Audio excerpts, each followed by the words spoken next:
amoy ng sampagita at insenso ay mabigat pa ring nakalutang sa malaking bahay ng mga balagtas.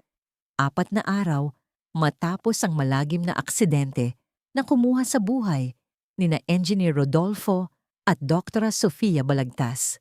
Si Clara, ang nag-iisang tagapagmana ng Balagtas Holdings at ang napakalaking yaman, ay nakaupo ng tahimik sa harap ng altar. Ang kanyang puso ay parang walang laman, nalulunod sa lamig ng pangungulila. Dahan-dahan, lumapit ang kanyang asawang si Leo de la Vega. Inilagay niya ang kanyang kamay sa balikat ni Clara, ngunit ang init nito ay hindi sapat para pawiin ang lamig na bumabalot sa kanya. "Huwag ka nang mag-alala, Clara," bulong ni Leo. "Nandito naman kami ni na Mama Aurora para sa'yo. Ikaw na lang ang pamilya namin." Ngumiti siya, ngunit ang mga mata niya ay may pilit na kislap na hindi nakaligtas sa paningin ni Clara. Simula nang binasa ng abogado ang testamento 2 linggo na ang nakalipas, nagbago ang lahat. Ang bilyong-bilyong halaga ng Balagtas Holdings, ang mga ari-arian at lahat ng shares ay napunta kay Clara. Noon, ang biyanan niyang si Doña Aurora de la Vega ay tinitingnan siya na para bang isa siyang alanganin na manugang. Laging pinupunan na hindi siya karapat-dapat para sa kanyang gintong anak na si Leo.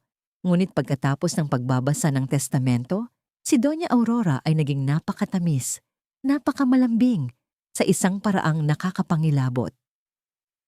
"Anak, masyadong malaki itong bahay na uuwian mo mag-isa," sabi ni Doña Aurora isang gabi. "Bakit hindi ka nalang lumipat sa aming mansion sa Forbes Park? Hindi man yung kasing sinop ng bahay ninyo, pero mas marami tayo. May init ng pamilya, may mag-aalaga sa'yo. Para hindi ka na malungkot." Tiningnan ni Clara ang kanyang biyanan. Ang karaniwang mapagmataas na mukha ni Doña Aurora ay tila may suot na maskara ng pagkukunwari. Tiningnan niya si Leo na agad na tumango. "Tama si Mama, mi amor. Sumama ka na sa kanila. Hindi ako mapakali sa trabaho kung iwan kitang nag-iisa dito." Ang mga dahilan nila ay tila makatwiran. Ngunit ang kutob ni Clara, ang instinct ng isang taong dumaan sa matinding trahedya, ay nagsasabing mayroong mali. Bakit sila biglang nagpapakabait? Bakit nila gustong umalis siya sa kanyang sariling bahay, ang tanging lugar kung saan naroon ang alaala ng kanyang mga magulang, para lumipat sa isang lugar kung saan hindi siya kailanman tinanggap? Alam ni Clara na hindi siya maaring tumanggi ng direkta. Magdududa sila. Kailangan niyang mag-ingat.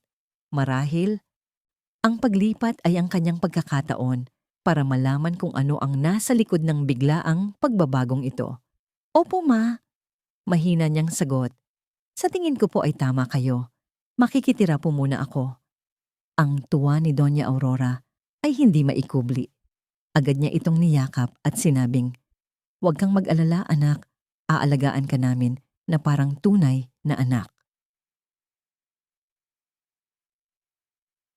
Pagdating niya sa malaking mansyon ng mga De la Vega, inihanda na ang lahat, na lalong nagpatibay sa hinala ni Clara.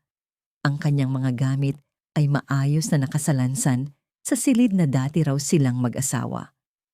Ang peking pag-aasikasong ito ay parang isang patibong na inihanda para sa kanya. Nagpasya si Clara na maging maingat sa bawat hakbang. Sa mga unang araw niya, inalagaan siya na parang isang reyna. Si Doña Aurora mismo ang nagluluto ng kanyang mga paboritong pagkain. Ang biyenan niyang si Don Ricardo ay laging nag-aalok ng tulong. Maging si Bianca, ang hipag niya na madalas siyang isnabin, ay biglang naging palakaibigan. Ngunit sa likod ng lahat ng iyon, nagmamasid si Clara. Isang gabi, pagkatapos ng hapunan, naghain si Doña Aurora ng isang mangkok ng mainit at maitim na sabaw na may banayad na amoy ng halamang gamot. Inilapag niya ito sa harap ni Clara. "Clara, ito ang sabaw pampakalma na espesyal kong nilaga para sa iyo." Nakangiting sabi ni Doña Aurora. "Namumutla ka nitong mga nakaraang araw. Ubusin mo ito at makakatulog ka ng mahimbing. Kailangan mong magpahinga." Tinitigan ni Clara ang umuusok na sabaw. Sabaw pampakalma. bakit niya ito kailangan. Kahit na nagluluksa siya, hindi naman siya hirap makatulog. May mali. Salamat po, Mama, sabi ni Clara. Hindi pa rin inaabot ang mangkok. Inumin mo na. Habang mainit pa, pag-uudyok ni Doña Aurora na nakatitig sa kanya. Tumingin si Leo kay Clara at tumango rin bilang pagsang-ayon. Ang sabay nilang pagkumbinsi ay lalong nagpalakas sa hinala ni Clara. Hindi niya maaaring inumin ang sabaw na yon nang hindi nalalaman kung ano ang laman. Ngunit ang pagtanggi ay magdudulot agad ng pagdududa. Habang nalilito pa siya, pumasok mula sa kusina si Manang Lita, ang matagal ng kasambahay ng mga De La Vega. Tahimik siya, mabait, at laging maganda ang pakikitungo kay Clara. May dala siyang platito ng prutas para sa mesa. Nang dumaan si Manang Lita sa tabi ni Clara, kunwari ay nadulas ito. Ang platito ng prutas sa kanyang kamay ay bahagyang nawala ng balanse. Agad na inabot ni Clara ang kanyang kamay para tulungan siya. Sa maikling sandaling yon, nang magdikit ang kanilang mga kamay, naramdaman ni Clara ang magaspang na palad ni Manang Lita na bahagyang pumisil sa kanyang kamay. Agad na tumayo si Manang Lita at humingi ng paumanhin. Ngunit bago siya umalis, nagbigay siya kay Clara ng isang mabilis na sulyap. Isang sulyap na puno ng kahulugan. Tumingin siya sa mangkok ng sabaw, tapos kay Clara at bahagyang umiling. Nanlaki ang mga mata ni Clara. Huwag mong inumin. Iyon ang malinaw na mensahe. Ang babalang ito na walang salita ay mas kapanipaniwala pa kaysa sa 1,000 salita. Nalamig ang buong katawan ni Clara. Tama ang kutob ko. May masamang balak ang pamilya De La Vega. Ngumiti si Clara, isang pilit na ngiti. Ang bango ng sabaw niyo, Mama. Uubusin ko po ito. Dahan-dahan niyang itinaas ang mangkok. Maingat siyang humigop ng napakaliit na halaga. Sapat lang para mabasa ang kanyang labi. Ang lasa ay matamis at mapait. Ngunit hindi niya masabi kung may iba pa itong sahog. Nagkunwari siyang ninanamnam ito, tapos dahan-dahan niyang ibinaba ang mangkok. Kunwari ay nabilaukan. Habang hindi nakatingin sina Doña Aurora at Leo, bahagya niyang itinagilid ang mangkok at lihim na ibinuhos ang kaunting sabaw sa malaking halaman na nasa gilid ng sofa. Inulit niya ito ng ilang beses, kunwari umiinom, habang nakikipagkwentuhan para malihis ang atensyon nila. Busog na po ako, Ma. Hindi ko na po kayang ubusin, sabi niya, sa tonong tila pagod. Tiningnan ni Doña Aurora ang mangkok na halos walang laman at tila nasiyahan. Sige, sige. Maganda na yang nainom mo. Siguradong malapit nang tumalab ang gamot. Umakyat ka na sa kwarto at magpahinga. Tumayo si Clara. Sinadyang maglakad ng paika-ika at kumapit sa gilid ng upuan para magmukhang nagsisimula ng mahilo. Agad na tumakbo si Leo para alalayan siya. Inaantok lang ako, Leo. Siguro dahil sa sabaw ni Mama? Bulong ni Clara. Hinayaan niyang alalayan siya ni Leo paakyat sa kwarto. Nagsara ang pinto sa likuran nila. Alam ni Clara na nagsisimula pa lang ang kanyang pag-arte. Kailangan niyang maging alerto ngayong gabi. Kailangan niyang makita kung anong kasunod na eksena sa kanilang dula. Matapos siyang kumutan ni Leo at haplusin ang kanyang buhok, narinig niya itong bumulong. Matulog ka ng mahimbing, mi amor. Magiging maayos din ang lahat. Naramdaman ni Clara ang pangingilabot.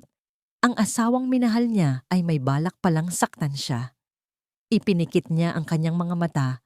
Nagkunwaring tulog na at nagpakawala ng pantay na paghinga. Pagkatapos ng matagal na paghihintay, narinig niya si Leo na dahan-dahang tumayo at lumabas ng kwarto. Dahan-dahang nagsara ang pinto.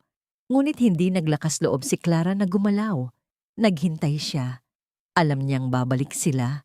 Kailangan niyang maging patay sa pagtulog para malantad nila ang kanilang tunay na plano.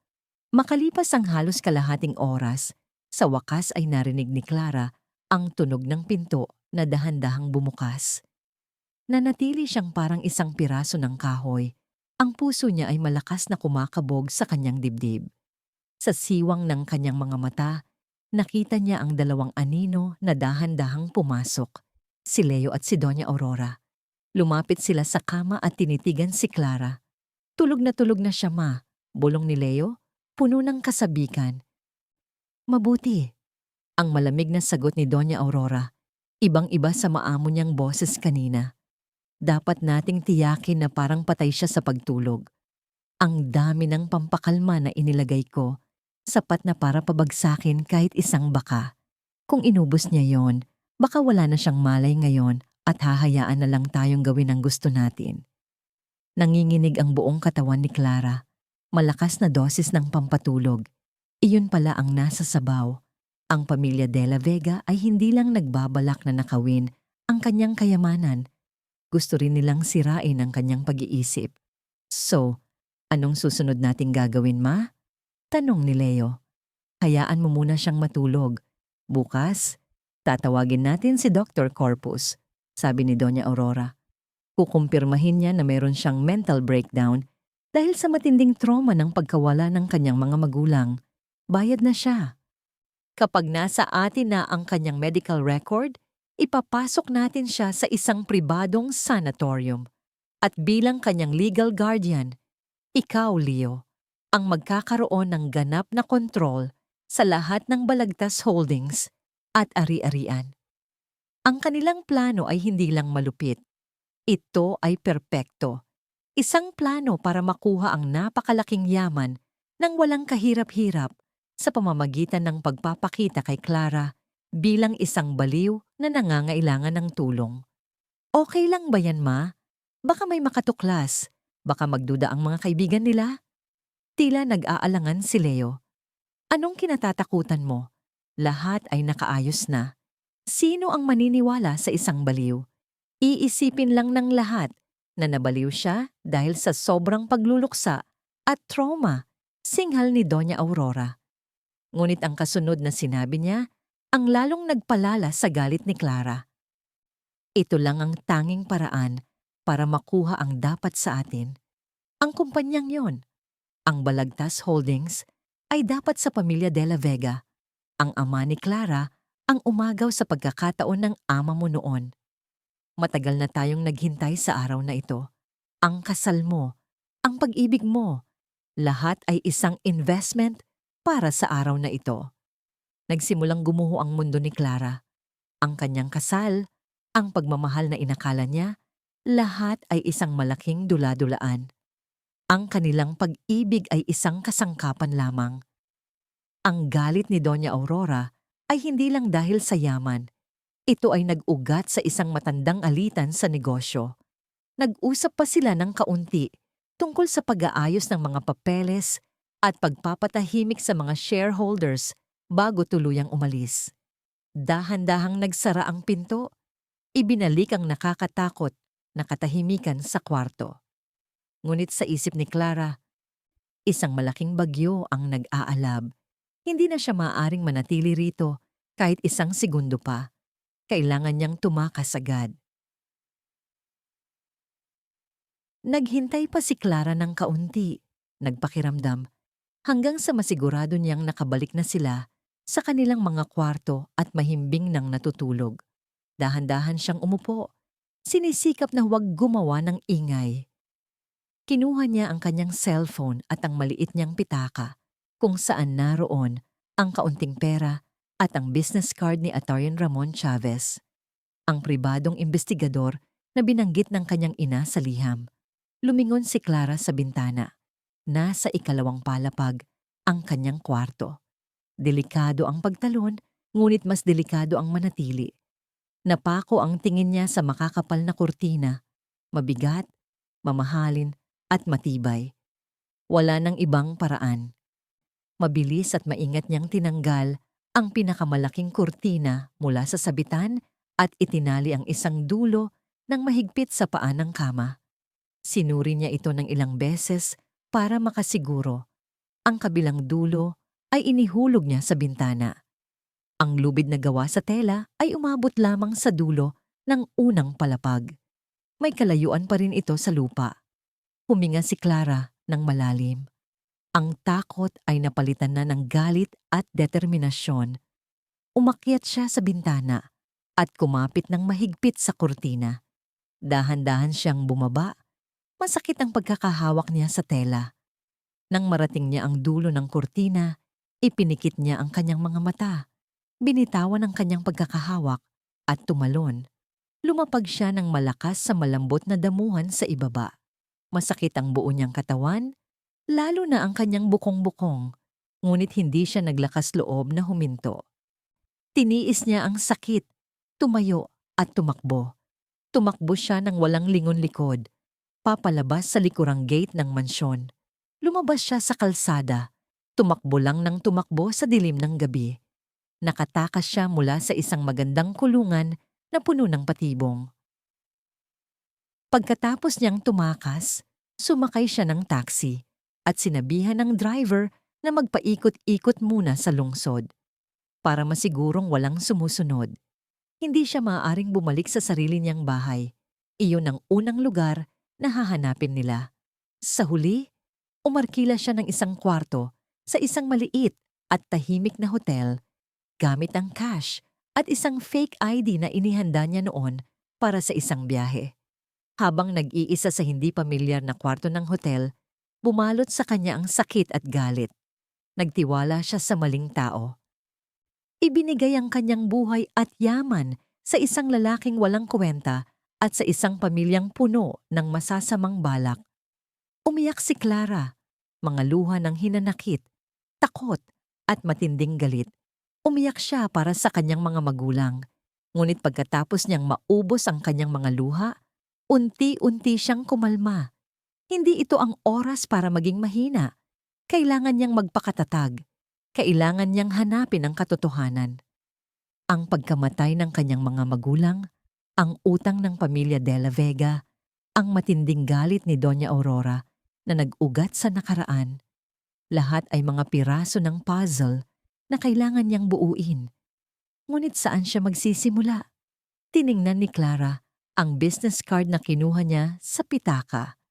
Atay Ramon Chavez, private investigator. Ang tanging bakas na iniwan ng kanyang ina. "Salamat, Mama," bulong niya. "Alam ko na kung sino ang una kong pupuntahan."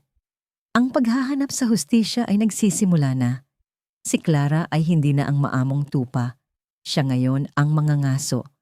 Kinabukasan, pagkatapos ng isang gabing walang tulog, nagpa siya si Clara na sumugal.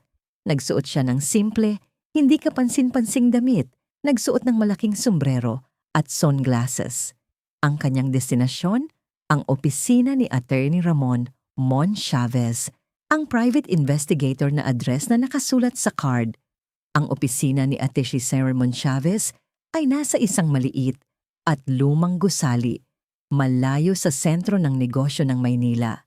Hindi ito kasing garbo ng inaasahan niya para sa isang taong kinukuhanan ng serbisyo ng kanyang ina.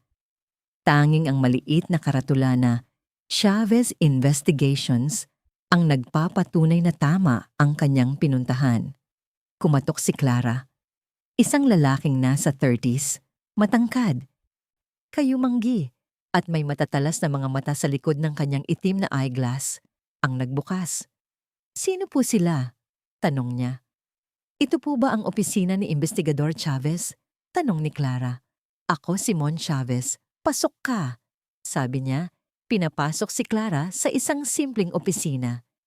Inilabas ni Clara ang business card at ang maliit na papel na sulat kamay ng kanyang ina at inilapag sa mesa. "Iniwan po ito ng nanay ko. Sa tingin ko po, lumapit siya sa inyo dati." Kinuha ni Mon ang mga bagay. Nang mabasa niya ang mga nakasulat, lalo na ang mga babalang, "Baon sa utang si Leo sa sugal. Malapit nang malugi ang kumpanya ni Don Ricardo. Mag-ingat sa aksidente." Bahagyang nagbago ang kanyang ekspresyon. Tumingin siya kay Clara. "Ikaw si Clara Balagtas, anak ni na engineer at Dr. Balagtas. Tama ba?" "Opo, ang nanay ko po." "Ano po ang ipinaimbestiga niya sa inyo?" Sandaling nanahimik si Mon. Tila nag-aayos ng kanyang mga iniisip. "Totoo. Lumapit sa akin ang nanay mo mga 2 buwan na ang nakalipas. Naghihinala siya na may kakaibang ikinikilos ang pamilya De La Vega. Pinaimbestigahan niya sa akin ang pinansyal na sitwasyon ng kumpanya at ang iyong asawa, si Leo. At ano po ang resulta? Ang resulta ay eksakto sa isinulat ng nanay mo. Malinaw na sabi ni Mon, ang kumpanya ni Don Ricardo ay nasa bingit ng pagkalugi dahil sa mga maling desisyon sa negosyo at malaking utang. Kailangan nila ng malaking halaga para maisalba ang sitwasyon. Ang asawa mo naman, si Leo, ay isang malaking sugarol. May utang siyang hindi maliit na halaga sa mga loan shark.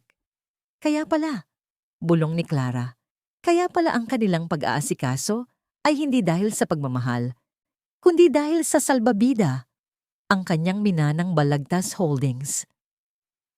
Hindi pa yan ang lahat, Clara, sabi ni Mon. Seryoso ang boses. Sa aking pagmamanman, may natuklasan pa akong iba. Huminto siya at tiningnan ng diretso si Clara. Tila inihahanda siya sa masakit na katotohanan.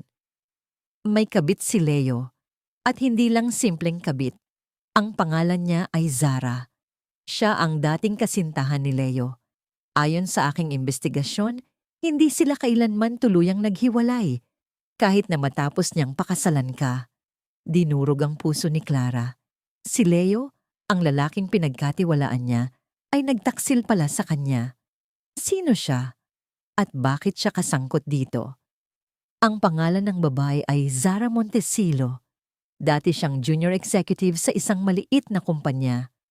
Ngunit ang mas mahalaga, Clara, ay ang kumpanyang yon. Ang pangalan ng kumpanya ay Perlas na Manica Corp. Natigilan si Clara. Perlas na Manica? Narinig ko na yan. Iyan ang lumang kumpanya na binili ni Papa. Ilang dekada na ang nakalipas. Dito, nag-ugat ang matinding alitan nila ni Don Ricardo. Tama ka, sabi ni Mon. Ngunit ang nakita ko sa lumang records ay hindi lang ito simpleng acquisition. Matapos ang pagbili, si Don Ricardo ay nagkaroon ng mental breakdown dahil sa pagkatalo at ang orihinal na tagapagtatag ay tuluyang naghirap. Ang nakita ko sa ilang lumang litrato, ang babaeng si Zara ay kamukhang-kamukha ng orihinal na may-ari. Naghinala ang nanay mo na si Zara ay maaring kamag-anak ng dating may-ari at ginagamit ni Leo para sa paghihiganti. Ang kasalukuyang planong agawin ng Balagtas Holdings ay hindi lang tungkol sa pagbayad ng utang. Ito ay may malalim na koneksyon sa nakaraan, isang planong paghihiganti na may kinalaman sa Perlas na Manica Corp. Paano naman ang aksidente ng mga magulang ko? Nanginginig na tanong ni Clara. Isinulat ni Mama, mag-ingat sa aksidente. Ibig sabihin ba? Tumango si Mon, seryoso ang mukha. Ganon din ang tingin ko. Natuklasan ko na ang driver ng truck na sanhi ng aksidente ay nagngangalang Nestor. Mayroon siyang criminal record. At ang kahina-hinala ay pagkatapos mismo ng aksidente, biglang nakatanggap ng malaking halaga ng pera ang bank account ng kanyang asawa mula sa isang hindi kilalang account. Bumuhos ang luha ni Clara. Sila ang may gawa. Pinatay nila ang mga magulang ko para makuha ang yaman. Inabutan siya ni Mon ng isang basong tubig. Clara, kumalma ka muna. Ito ay mga hinala pa lamang batay sa circumstantial evidence. Wala pa tayong matibay na ebidensya para idemanda sila, lalo na sa kasong pagpatay. Kung gayon, ano ang gagawin ko? Ngayon, ang pinakamahalaga ay ang iyong kaligtasan. Hinahanap ka nila kung saan-saan. Sabi ni Mon, tungkol naman sa pagkolekta ng ebidensya, ipagpapatuloy ko. Ngunit kailangan ko ang tulong mo. Ikaw lang ang makakalapit sa kanila para sila mismo ang maglantad ng kanilang mga pagkakamali. Kailangan mong bumalik. Bumalik? Takot na tanong ni Clara. Tama, matatag na sabi ni Mon. Kailangan mong bumalik sa bahay na yon. Harapin sila. Ngunit sa pagkakataong ito, hindi ka na isang maamong tupa. Babalik ka bilang isang mangangaso. Sa pagkakataong ito, hindi mo na iinumin ang sabaw nila. Pakinggan mo ang lahat. Mag-record ka. Sama-sama nating ilalantad ang kanilang tunay na pagkatao. Tumingin si Clara sa determinadong mga mata ni Mon. Ang takot ay unti-unting napalitan ng galit at determinasyon. Tama siya. Ang pagtakas ay hindi solusyon. Kailangan niyang harapin sila. Ang dulang ito, si Clara ang magtatapos. Atay Chavez, sabi ni Clara, matigas ang boses. Handa akong bumalik. Sabihin niyo lang ang plano. Pagkatapos ng matinding pagpaplano kasama si Atay Chavez, nagpasya si Clara na gawin ang mapanganib na desisyon. Ang bumalik. Ito ang tanging paraan para makakuha siya ng direktang ebidensya. Binigyan siya ni Mon ng 2 covert devices, isang ballpen na may napakaliit na kamera at isang brooch na may audio recording device. Lagi mong dalhin ang mga ito, Clara. Payo ni Mon. Para sa iyong kaligtasan at para makakuha tayo ng matibay na proof. Tinawagan ni Clara si Leo na ang boses ay puno ng pekeng pag-aalala at pagkataranta. Clara, nasaan ka? Nag-aalala kami sa'yo. Alam mo bang halos mamatay kami sa takot nang bigla ka na lang nawala? Pilit na ginawa ni Clara na mahina, pagod at medyo takot ang kanyang boses. Pasensya na, Leo. Masama ang pakiramdam ko. Nahilo ako at lumabas. Tapos, naligaw ako. Hindi ko matandaan ang daan pauwi. Nasa isang hotel ako ngayon. Gumawa siya ng isang kwento na tila makatwiran para sa isang taong uminom ng pampakalma at dumaranas ng depresyon. Agad na dumating si Leo, niyakap siya ng mahigpit at sinimulang gampanan ang papel ng isang nag-aalalang asawa. Pagdating nila sa mansyon, naghihintay na ang buong pamilya de la Vega, sina Doña Aurora, Don Ricardo, at Bianca sa pinto, puno ng luha at pag-aalala. Perpekto ang kanilang pag-arte. Para ipagdiwang ang iyong ligtas na pagbabalik, sabi ni Doña Aurora, magdaos tayo ng isang munting salo-salo sa pamilya. Gusto kong magluto ng masasarap na pagkain para lumakas ka, anak. Alam ni Clara na ito na ang kanyang pagkakataon.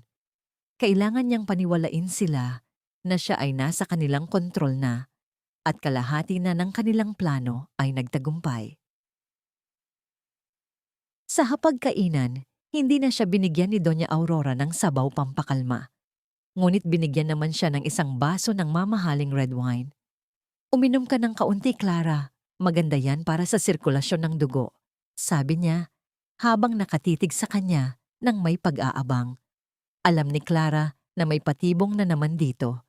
Ngunit sa pagkakataong ito, iinumin niya ito. Sa sarili niyang paraan. Tinanggap niya ang baso, maingat na kumuha ng isang maliit na lagok sa kanyang bibig nang hindi ito nilulunok. Pagkatapos ay nagkunwari siyang nabilaukan, tinakpan ng bibig, at lihim na iniluwa ang alak sa nakin na nasa kanyang hita. Pagkatapos ng halos kalahating baso, nagsimula na siyang umarte. Hinawakan niya ang kanyang ulo, nagkunwaring nahihilo, at nagumpisang gumalaw-galaw. Medyo pagod na ako, nahihilo ako. Anya, pilit na pinakita ang epekto ng gamot at alak. Ayan na, mas madali pa pala sa inaakala natin. Narinig niyang bulong ni Doña Aurora kay Don Ricardo, puno ng tagumpay. Hinayaan ni Clara na alalayan siya ni Leo paakyat sa kwarto. Patuloy siyang nagkunwaring tulog ng mahimbing. Ang brooch na may recording device sa kanyang damit pantulog ay gumagana ng husto. Ang ballpen na nakalagay sa mesa ay nakatutok sa sofa. Hindi siya natulog ng gabing iyon. Naghihintay siya na sila mismo ang maglantad ng kanilang karumal-dumal na plano. Mga 1 oras matapos siyang ihatid, bumukas ang pinto. Pumasok ang buong pamilya, sina Doña Aurora, Don Ricardo, Leo at maging si Bianca. Tulog na siya. Ang gamot ni Mama ay talagang epektibo, sabi ni Leo. Kailangan nating gawin ito ng malinis, sabi ni Don Ricardo, puno ng pagkalkula. Ang sertipiko ng pagkabaliw ang pinakamahalaga. Pagkatapos, aayusin natin ang mga papeles para maging guardian si Leo. Ang Balagtas Holdings ay mapupunta sa ating mga kamay. Huwag po kayong mag-alala pa, sagot ni Leo, puno ng ambisyon. Kapag ako na ang namamahala, agad kong gagamitin ang pera niya para iligtas ang ating kumpanya. Tignan natin kung sino pa ang maglalakas loob na maliitin ang pamilyang De La Vega. Lalong nag-apoy ang galit ni Clara. Nakuha na niya ang ebidensya. Ang recording na ito ang pinakamatibay na patunay ng kanilang kasalanan. Ngunit hindi pa ito sapat. Para maidawit sila sa kaso ng pagpatay sa kanyang mga magulang, kailangan niya ng mas matibay. Ang ebidensya na mag-uugnay kay Leo o Don Ricardo sa driver na si Nestor. Naalala ni Clara, napakaingat na tao ng kanyang ama. Ang lahat ng mahalagang papeles at kontrata ng kumpanya ay nakatago sa isang espesyal na silid-aklatan at ang pinakasikretong mga dokumento ay nasa kahadeyero sa kanyang opisina sa Balagtas Tower. Malamang na naroon ang ebidensya ng mga kahina-hinalang transaksyon ni Leo.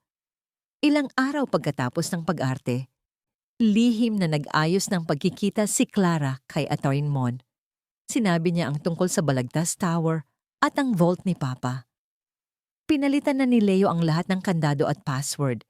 Nag-aalala si Clara. Walang problema, sabi ni Mon.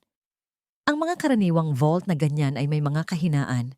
Alam ko kung paano ito buksan ng walang password. Ang mahalaga, kailangan nating kumilos ng mabilis at malinis. Noong gabing iyon, bandang duko ng madaling araw, tumating sina Clara at Mon sa gusali ng Balagtas Tower.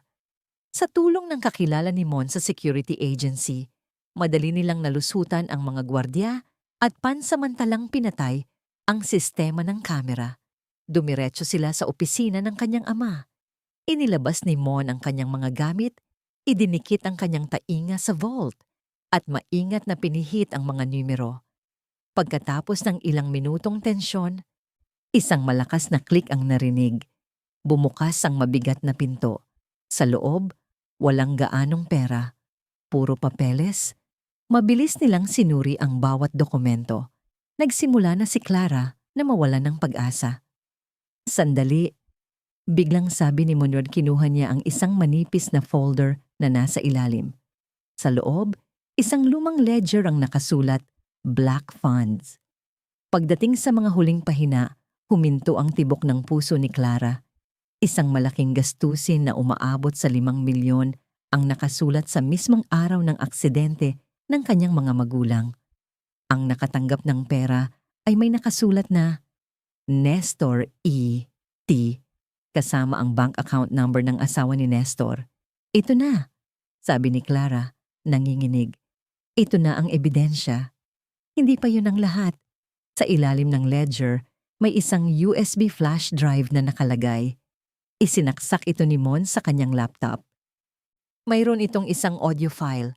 Pinindot niya ang play at umalingaw-ngaw ang malamig at malupit na boses ni Leo. Kailangang magmukhang aksidente. Walang dapat maiwang bakas.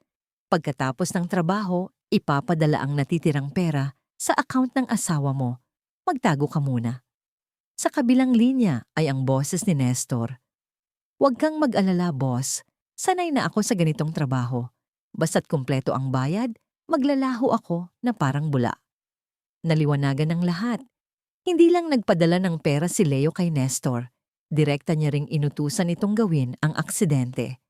Ang audio recording na ito, kasama ang ledger, ay ang pinakamatibay na ebidensya na hindi nila matatakasan. Mabilis nilang kinopya ang lahat ng data at ibinalik ang lahat sa dati nitong ayos. Pauwi, mahigpit na hawak ni Clara ang USB. Puno ng galit, sakit, ngunit may ginhawa rin. Hawak na niya ang sandata para ilantad ang mga salarin. Ngayong hawak na ni Clara ang mga ebidensyang magpapatunay sa pagpatay. Ang susunod na hakbang ay ang paggamit ng mga ito ng epektibo. Ang pamilya De La Vega ay mayayaman at may mga koneksyon. Kailangan niya ng mas malakas na suporta.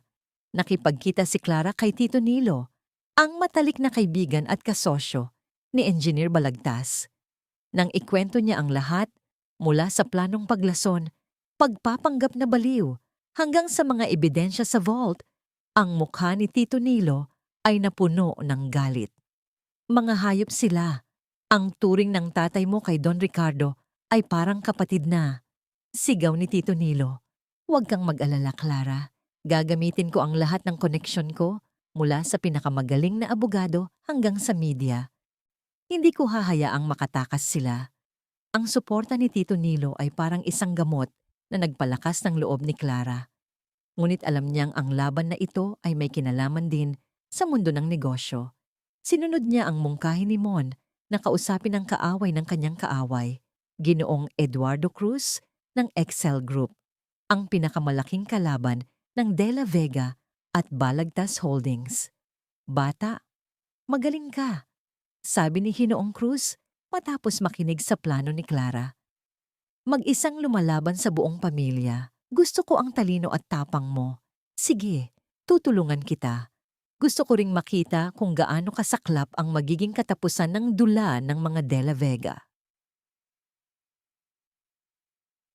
Sa dalawang makapangyarihang kakampi, ang focus ay ibinalik kay Nestor, ang driver.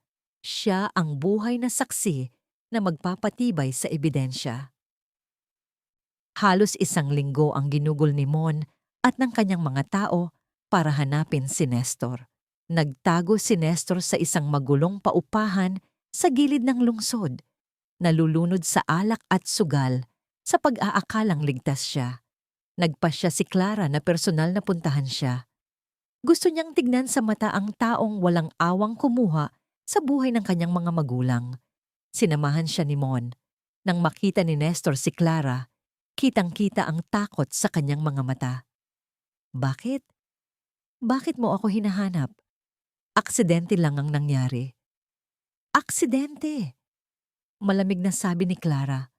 Kung gayon, ang 5 milyong pumasok sa account ng asawa mo, aksidente rin ba?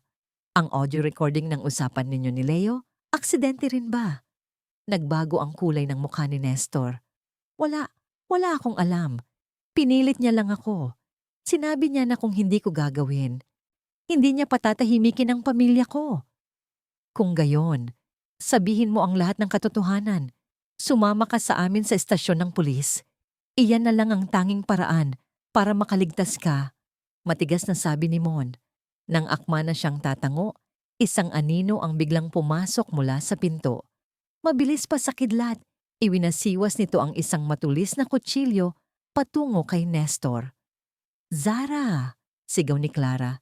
Si Zara Montesilo, ang kabit ni Leo, ang dumating. Mabilis na kumilos si Mon, itinulak si Clara at sinipa ang kamay ni Zara.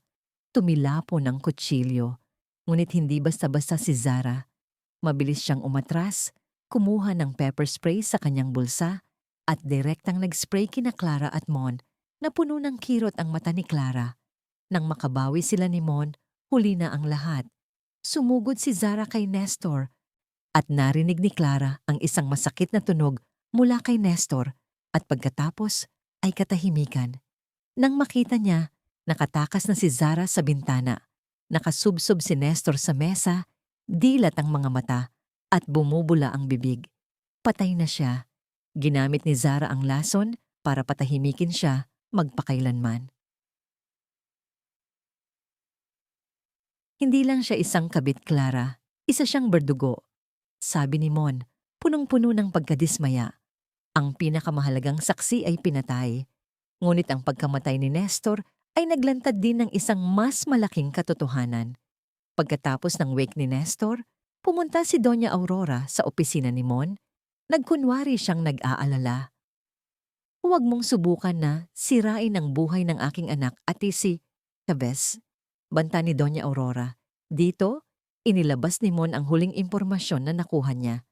Bago siya namatay, may ibinulong sa akin ang nanay ni Clara, Doña Aurora, tungkol sa perlas na manika at tungkol sa isang malaking kasinungalingan. Nagbago ang mukha ni Doña Aurora. Ang takot ay napalitan ng galit. Huwag kang maghukay sa nakaraan. Hukay? Ang sabi ng nanay ni Clara, patuloy ni Mon, ay hindi lang ang Balagtas Holdings ang ninakaw sa inyo. May inagaw rin sa kanila ang inyong pamilya. Ang sabi niya, ang anak mong si Leo ay ang anak sa labas ni Engineer Balagtas. Natigilan si Doña Aurora. Ang kanyang mukha ay naging puting-puti. Sino ang nagsabi niyan? Kasinungalingan. Hindi mo pa rin naiintindihan, Doña Aurora? Ang kasal ni na Clara at Leo, ang buong plano, ay hindi lang tungkol sa pag-agaw ng yaman. Sabi ni Mon, ito ay tungkol sa pagbawi ng karangalan at ang dapat na mana ng sarili mong anak, ang anak ng balagtas na hindi inako. Ang kasal ay isang mahabang larong paghihiganti para makuha ang dapat na mana ng sarili mong dugo. Dito, ang totoong mastermind ay tuluyang nabunyag. Si Doña Aurora ay dating kasintahan ni Engineer Balagtas at si Leo ay ang anak nila na hindi kinilala. Ang galit ni Doña Aurora ay nag-ugat sa pag-iwan sa kanya at sa kanyang anak. Kaya't ang pagkuha sa Balagtas Holdings ay hindi lang negosyo. Ito ay personal. Ngunit ang paglantad na ito ay nagdulot ng mas malaking panganib. Si Doña Aurora, na ngayon ay desperado na, ay walang alinlangang gagawa ng huling hakbang. Kailangan ni Clara na kumilos ng mabilis. Ang huling entablado ay inihanda na. Naging kampante ang pamilya De La Vega matapos malaman ang pagkamatay ni Nestor. Akala nila ay wala nang makakapagpatunay laban sa kanila. Para maibalik ang kanilang dangal at patatagin ang kanilang posisyon pagkatapos ng mga eskandalo sa negosyo, nagpasya silang mag-organisa ng isang malaking kaganapan. Isang charity memorial concert na pinamagatang Balagtas Family Memorial Fund. Ginamit nila ang pangalan ng mga magulang ni Clara para pabanguhin ang kanilang sariling pangalan. At sa concert na ito, plano nilang isapubliko ang di umano'y sakit sa isip ni Clara at ideklara na si Leo ang legal guardian at administrator ng Balagtas Holdings. Nalaman ni Clara ang planong ito mula sa isang tapat na dating empleyado ng kanyang ama. Ito na ang perpektong entablado para baliktarin ang sitwasyon. Noong gabi ng concert, puno ang teatro ng mga bisita, mula sa mga negosyante, politiko, hanggang sa maraming mamamahayag. Ang pamilya De La Vega, suot ang kanilang mga eleganteng barong Tagalog at damit panggabi, ay nakatayo sa entablado. Hawak ni Doña Aurora ang mikropono, ang aking manugang, si Clara. Pagkatapos ng matinding pagkabigla, ay hindi na naging matatag ang pag-iisip. Sabi ni Doña Aurora na may luha sa kanyang mga mata, isang perpektong aktres. Bilang mga natitirang kamag-anak, responsibilidad naming alagaan siya. Kaya naman, ang aking anak na si Leo, ang kanyang asawa, ang pansamantalang mamamahala sa kumpanya at yaman ng pamilya Balagtas para masiguro ang kinabukasan ni Clara. Ang kanyang pag-arte ay nakakuha ng maraming awa at simpatya. Nakatayo si Leo sa tabi niya, puno ng kalungkutan at responsibilidad ang mukha. Pagkatapos magsalita ni Doña Aurora, nahimik ang buong teatro. Sa sandaling iyon, mula sa gilid ng entablado, dahan-dahang lumabas si Clara. Ang kanyang paglabas ay nagpagulat sa lahat. Ang pamilya De La Vega sa entablado ay namutla at natigilan. Suot ni Clara ang isang simpleng itim na damit. Ang kanyang mga mata ay kasintalim ng kutsilyo. Lumapit siya sa lectern at kinuha ang mikropono mula sa nanginginig na kamay ni Doña Aurora. Maraming salamat sa mga mapagmahal na salita ng aking biyanan, sabi ni Clara. Umalingaw-ngaw ang boses sa buong teatro. Totoo nga, pagkatapos ng pagkamatay ng aking mga magulang, dumanas ako ng matinding pagkabigla. Ngunit ang pagkabiglang iyon ay hindi dahil sa sakit ng pagkawala, kundi dahil sa karumaldumal na katotohanan sa likod ng kanilang pagkamatay. Sumenya si Clara sa control room. Ang malaking screen sa likod ng entablado ay biglang nagbago at isang video ang lumabas. Ito ang video na nakuha mula sa nakatagong kamera sa sala ng mga De La Vega. Ang boses ni na Doña Aurora, Don Ricardo at Leo ay malinaw na narinig. Pinag-uusapan ang plano ng paglason, ang pagpaparatang sa akin ng sakit sa isip, at ang pagkuha sa Balagtas Holdings. Nagulat ang buong teatro. Agad na itinutok ng mga reporter ang kanilang mga kamera sa entablado. Ngunit hindi pa iyon ang lahat. Patuloy na ipinakita sa screen ang scan ng Black Funds Ledger ni Leo, kasama ang detalye ng 5 milyong bayad kay Nestor. At sa huli, ipinalabas ang audio recording ng tawag sa pagitan ni Leo at Nestor. Sa puntong ito, wala nang sino man ang makapag-aalinlangan. Ang buong plano ay nabunyag na sa harap ng lahat. Bumagsak si Doña Aurora sa entablado. Namutla si Don Ricardo habang si Leo ay nauutal. Ikaw, baliw ka, nagpapanggap ka. Binigyan ko na kayo ng napakaraming pagkakataon. Sabi ni Clara, kasing lamig ng yelo ang boses. Ngayon, sa mismong entabladong ito na itinayo ninyo para sirain ako, gagamitin ko ito para makamit ang hustisya para sa aking mga magulang. Sa sandaling iyon, ang mga pulis na naabisuhan na ni Namon at Tito Nilo ay pumasok sa teatro. Dumiretso sila sa entablado. Leo de la Vega, arestado ka sa salang pagpatay at pag-agaw ng ari-arian. Ang malamig na posas ay ikinabit sa kamay ni Leo sa harap ng daan-daang mga mata at kamera. Ang dula ng pamilyang de la Vega ay nagwakas sa pinakakahiyahiyang paraan. Ngunit alam ni Clara na hindi pa tapos ang lahat. Nasa labas pa sina Doña Aurora at Don Ricardo at si Zara, ang mapanganib na henchman na pumatay kay Nestor. Ilang araw pagkatapos, biglang nakatanggap si Clara ng tawag mula sa isang hindi kilalang numero. Sa kabilang linya ay ang nanginginig na boses ni Bianca, ang hipag niya. Ate Clara, si Bianca po ito. Pwede po ba tayong magkita? May mahalaga po akong sasabihin sa inyo tungkol po sa pagkamatay ng mga magulang ninyo at tungkol kay Zara. Pumayag si Clara, ngunit nag-ingat. Ang lugar na pinili ni Bianca ay isang luma at abandonadong bodega sa labas ng lungsod. Agad siyang sinundan ni Mon at ng kanyang security team. Naghihintay si Bianca sa loob, maputla at payat. Nang makita niya si Clara, umiyak siya. Patawarin mo ako, ate.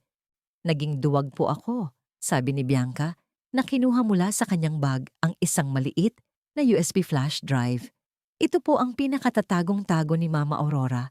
Narinig ko po siyang may kausap tungkol sa ospital at tungkol sa isang pagpapalit. Anong katotohanan, Bianca? Anong pagpapalit? Tanong ni Clara. Ngunit bago pa matapos ni Bianca ang kanyang sasabihin, isang malakas na putok ng baril ang umalingaw-ngaw. Isang pulang tuldok ang lumitaw sa gitna ng noo ni Bianca. Dahan-dahan siyang bumagsak. Mabilis na pumasok si Namon at ang kanyang team. Ang sniper na ito ay hindi si Zara. Ito ay isa sa mga tauhan ni Don Ricardo. Ang mensahe ay malinaw. Ang pamilya de la Vega ay gagawin ang lahat para patakpan ang kanilang mga sikreto. Nawalan ng hininga si Clara. Namatay si Bianca bago niya masabi ang huling katotohanan. Ngunit ang huling bagay na iniwan niya, ang USB, ay nakuha ni Clara. Ang laban ay lalong naging madugo. Pagbalik sa opisina ni Mon Chavez, mabigat ang kalooban ni Clara. Ang pagkamatay ni Bianca ay nagbigay diin sa kalupitan ng pamilya de la Vega. Isinaksak ni Mon ang USB flash drive na ibinigay ni Bianca sa computer. Mayroon lang itong ilang lumang litrato, isang text file at isang mahabang audio recording. Binuksan muna ni Mon ang text file. Ito ay isang scan ng isang lumang medical record mula 20 taon na ang nakalipas. Ang pangalan ng pasyente ay ang ina ni Clara, si Sofia Balagtas.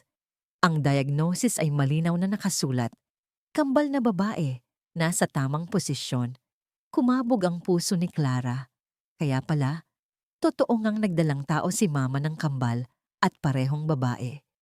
Ipinagpatuloy ni Mon ang pagbubukas ng audio file. Isang mahinang boses ng isang matandang babae, isang kumadrona ang umalingaw-ngaw. Aurora, malapit na akong mamatay. Ang nangyari, 25 taon na ang nakalipas, binabagabag ako. Alam kong binigyan mo ako ng pera para manahimik, pero takot na takot ako na mamatay ng hindi matahimik. Ang pangalawang boses ay narinig, malamig at malupit. Ang boses ni Doña Aurora. Ang nakaraan ay nakaraan na. Ang kailangan mo lang tandaan ay wala kang alam. Hindi ko makalimutan. Umiiyak na sabi ng matandang babae. Naaalala ko pa noong gabing yon. Nanganak si Sofia Balagtas ng kambal na babae, magaganda na parang mga anghel. Kasabay noon, isinilang mo rin ang anak mo pero pumanaw siya. Ang mga salita ay nagpatigil sa hininga ni Clara. Niyakap mo ang iyong yumaong anak at tiningnan ang dalawang sanggol ni Sofia Balagtas nang may tingin na hindi ko makalimutan. Isang tingin ng selos at galit. Binigyan mo ako ng malaking halaga. Kinuha mo ang isa sa mga sanggol, ang panganay, at inilagay ang katawan ng anak mo sa lugar niya. Sinabi mo sa doktor na isa sa kambal ay namatay. Walang naghinala. Pagkatapos, saan mo dinala ang sanggol? Tanong ni Mon. Tumawa si Doña Aurora. Isang nakakakilabot na tawa. Itinapon ko siya sa isang ampunan sa Tondo para maranasan niya ang isang buhay na mahirap at kulang sa lahat. Tignan natin kung ano ang mangyayari sa marangal na lahi ng mga balagtas kapag itinapon sa lipunan. Ngunit hindi ko inaasahan na ang batang yon ay may matinding pagnanais na mabuhay. Lumaki siya at naging kasintahan pa ng anak ko. Tadhana nga naman. Nakilala ko siya agad sa unang pagkikita namin dahil sa maliit na balat sa likod ng kanyang binti. At nagpa siya akong gamitin siya bilang isang piyesa para sirain ulit ang pamilya niyo. Ang batang yon ay si Zara. Natigilan si Clara sa kanyang upuan. Walang anumang tunog ang kanyang narinig, maliban sa malakas na kabog ng kanyang puso. Si Zara, ang kabit ni Leo, ang pumatay kay Nestor, ang nagtangkang saktan siya, ay ang kanyang kakambal na kapatid. Ang buong trahedyang ito, ang buong galit, ay gawa-gawa lamang ni Doña Aurora. Kinuha niya ang kapatid ni Clara, pinalitan ng kanyang yumaong anak, at niloko ang pamilya Balagtas sa loob ng 20 taon. Inabandonan niya ang isang inosenteng bata, at nang lumaki ito, ginamit pa niya bilang isang kasangkapan para maghiganti. Umiyak si Clara, hindi dahil sa takot, kundi dahil sa sobrang sakit. Umiyak siya para sa kanyang mga magulang na namatay nang hindi nalalaman na may isa pa pala silang anak na nawawala. Umiyak siya para kay Zara, ang kanyang kapatid, na lumaki sa kahirapan, ginamit, at naging isang masamang tao nang hindi nalalaman ang kanyang tunay na pagkatao. Ang katotohanang nabunyag ay halos ikabagsak ni Clara. Ngunit alam niyang hindi siya maaaring sumuko. Arestado na si Leo, ngunit nasa labas pa sina Doña Aurora at Don Ricardo. Sa korte, nag-umpisa ang paglilitis. Si Leo ay nahaharap sa kasong frustrated parricide at murder. Si Don Ricardo ay nasa kasong financial fraud. Ngunit si Doña Aurora, ang utak ng lahat, ay nanatiling matigas. Itinanggi ang lahat ng kasalanan. Ayon sa plano ni na Clara at Mon, dumating si Clara sa korte na may itsurang tuliro at pagod. Nang tawagin siya sa witness stand, sinagot niya ang mga tanong ng pautal-utal. Naging kampante si Doña Aurora. Nang tanungin siya ng abogado ni Doña Aurora tungkol sa kanyang kalagayan sa pag-iisip, tumingin pa si Doña Aurora kay Clara nang may pang-aasar. Sa sandaling pinakakampante siya, biglang humiling si Mon na magpresenta ng isang huling ebidensya. Ang malaking screen sa korte ay binuksan at ipinalabas ang audio recording ng pag-uusap ni Doña Aurora at ng komadrona. Kinuha mo ang isa sa mga sanggol, ang panganay, at inilagay ang katawan ng anak mo sa lugar niya. Ang batang iyon ay si Zara. Ang sarili niyang boses ang umalingaw-ngaw, umamin sa lahat ng kanyang karumal-dumal na krimen. Nanahimik ang buong korte. Namutla si Doña Aurora, nanginginig ang buong katawan. Sa sandaling iyon, tumingala si Clara at nawala ang kanyang tulalang mga mata.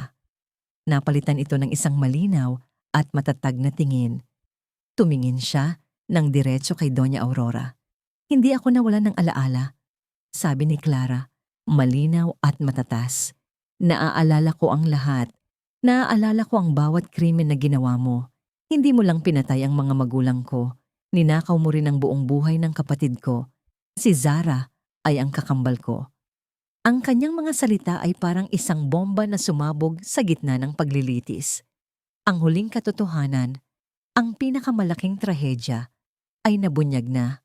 Si Doña Aurora, na nahaharap sa hindi matatawarang ebidensya at sa malupit na katotohanan, ay tuluyan ng gumuho.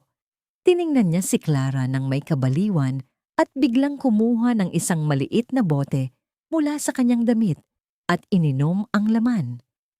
Kasalanan lahat. Kasalanan ng pamilyang Balagtas. Iyon ang kanyang mga huling salita.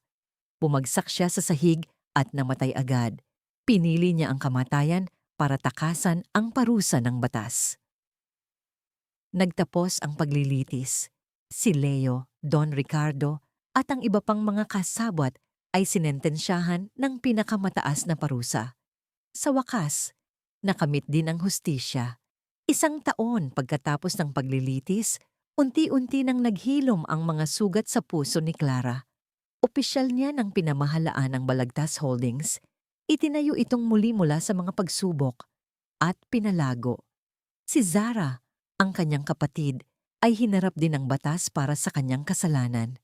Gayunpaman, isinaalang-alang ng korte ang kanyang espesyal na sitwasyon na siya ay biktima lamang ng manipulasyon at hindi alam ang kanyang tunay na pagkatao. Kaya't mas magaan ang sentensyang ipinataw sa kanya. Binisita siya ni Clara sa kulungan. Ang pagkikita nilang magkapatid pagkatapos ng 26 taon ay puno ng katahimikan at luha. Walang madaling pagpapatawad, tanging sakit at panghihinayang para sa isang ninakaw na kapalaran. Ngunit nangako si Clara na hindi niya ito pababayaan. At si Atty. Ramon Mon Chavez, ang private investigator na naging kanyang sandigan, ay nanatiling laging nasa tabi niya. Ang kanilang pagtitinginan ay natural na umusbong mula sa tiwala at pag-unawa. Isang hapon, dinala siya ni Mon sa isang burol kung saan tanaw ang buong lungsod. Tapos na ang lahat, Clara. Mahina niyang sabi habang hawak ang kamay nito. Opo, tapos na. Ngumiti si Clara, isang tunay na ngiti ng kapayapaan. Habang pinagmamasdan ng magandang paglubog ng araw, alam niya na ang dilim ng nakaraan ay lumipas na. Nahanap niya ang hustisya, nahanap niya ang kanyang sarili at nahanap niya ang isang bagong simula, isang bagong pag-ibig sa piling ng lalaking ito. Ang lihim ng perlas na manika ay nabunyag at ang karangalan ng pamilya Balagtas ay naibalik na.